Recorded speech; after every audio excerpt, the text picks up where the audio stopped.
Hello class and welcome back. I apologize for the delay and why I'm on video number 2. I meant to press pause and by accident I pressed stop. So that's why we're here on part 2 of your lesson. So we take a look here at hopefully this will disappear on me, thank you. Let's relate back. So we just went over the expectation of a hypergeometric. Okay, and it's got the same letters. But let's try to figure this out and relate this formula to the question we just did. Okay, so what are the expected number of aces in a 5-card hand? Okay, well, R represents the number of cards in your hand.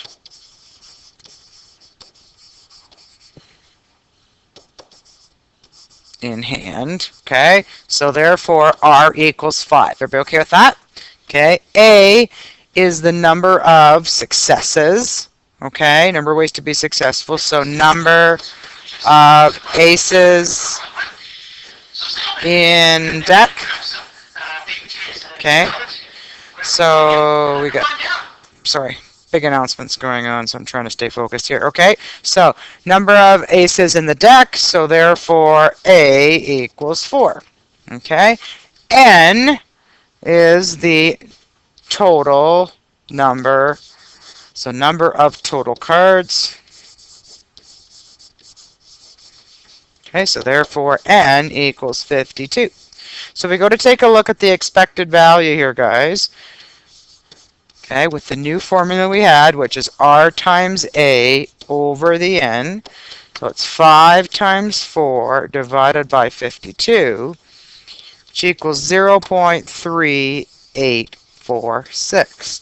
So this is like either you get 0 or you get 1 ace in a 5-card hand. So I would expect to get 0 or 1 ace in a 5-card hand. So notice the value 0.48. It's lower to 0, so most of the time, more often or not, you'll get 0 aces in your hand, and then the odd time you might get 1. So that's the expected number of aces you would get. All right. Okay, let's take a look at the next slide we have here. Okay, so last example. A class has 32 people. Okay, 8 of them have a cold. 6 people are selected to work on a group project. A, what is the probability that at least one person has a cold? Okay, and then B, what is the how many people would you expect in the group to have a cold? Okay. All right. So I apologize for all these announcements. It's right at the end of the day, so I apologize.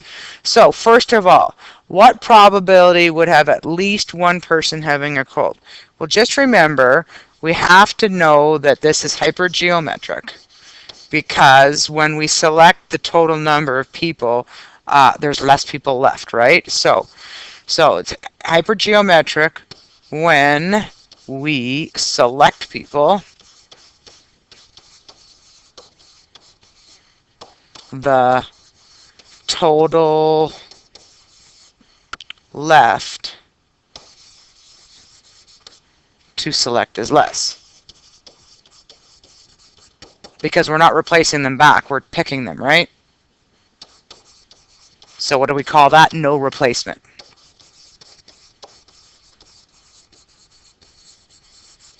All right. And what is our random variable in this case? Well, we're taking a look at one person having a cold. So the random variable is the number of people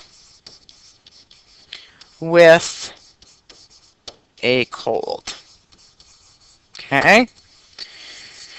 So taking a look, ladies and gentlemen, we want our geometric formula, which means the probability of our random variable is, I'm going to write that formula down again. It's what's written on your formula sheet and down below. Okay, so I'm just going to make sure I have it written down here, right?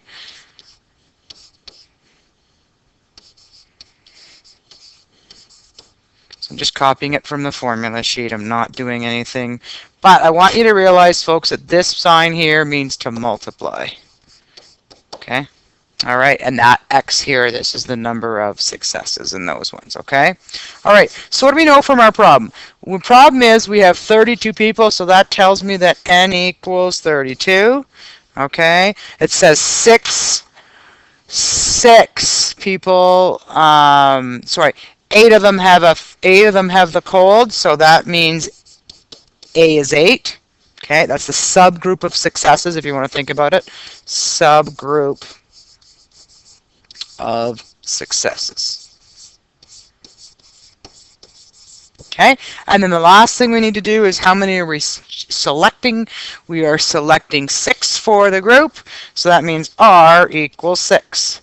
Okay, so the problem here is the question says at least one. So I think we should do the complement method here, which means the probability of X being greater than or equal to 1, because at least 1 fits that. That's going to be 1 subtract the probability where nobody has a cold, right? Okay. Otherwise, you'd have to do all those different cases, 6 or 7 different cases, and it would take you a little bit longer. It would still give you the right mathematics, but it's going to take a lot of time. So let's figure this out. So 1 subtract. Now we'll take a look at if nobody has a cold. So out of 8 people that have a cold, we pick nobody. Okay. Times how many people do not have a cold? Well, out of the total 32, 24 do not have a cold, and we're choosing all 6 from there. Okay. Out of our number in our sample space, which would be 32 total, and we choose 6 for our group.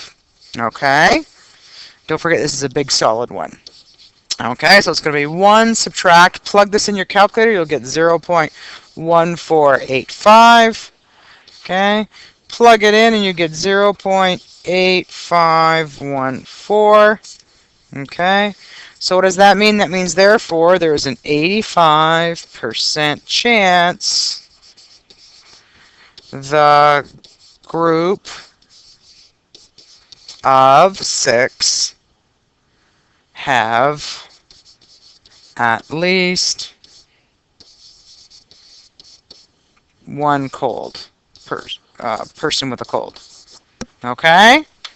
All right. That's question A. Okay? Now we'll do question B. So question B says how many would we expect to have in the group?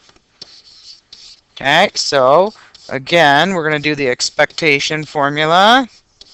We already identified what those values are, so R is 6 from right up here, times A, which is just up above, which is 8, all divided by N, which is 32. Okay, so plug that in and you get 1.5. So therefore, I would expect 1 or 2 people in the group to have a cold. All right, so remember that this is where we have successes that change because there's no replacement. Okay, so just remember that, and remember there's a subgroup of successes, and hopefully you understand this. We will eventually be adding these formulas to our chart. If you want to go ahead and do that, you can, or you can save it for next day. But here's your homework, page 404, numbers 1, 2A, 4, 8, 10, and 12. Have a great day, guys. I apologize for making this a 2-part video. I will try to be better with my button pushing. All right. Have a great day, and ciao for the second time.